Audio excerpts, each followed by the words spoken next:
Napakita ko during the 6 years that I was Vice President na mahusay ako sa krisis.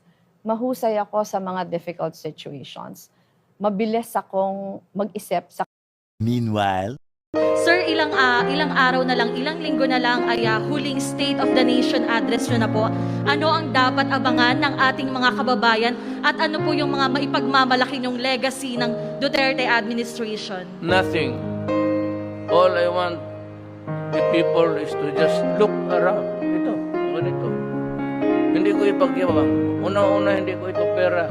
That's not my money. All I want to say is that we built that's all.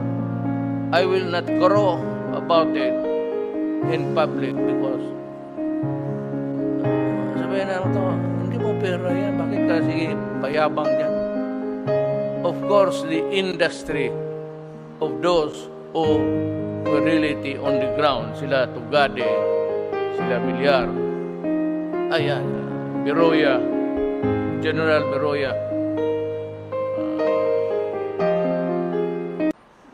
yun talaga ang nagtatrabaho.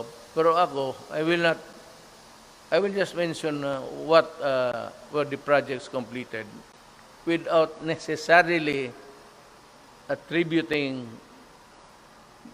the miracle to me.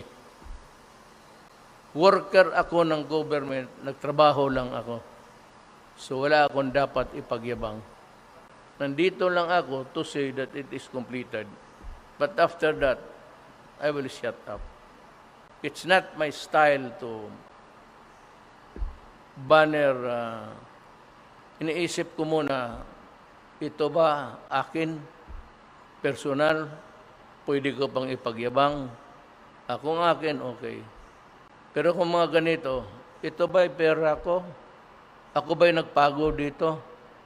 Ako ba yung nasa ground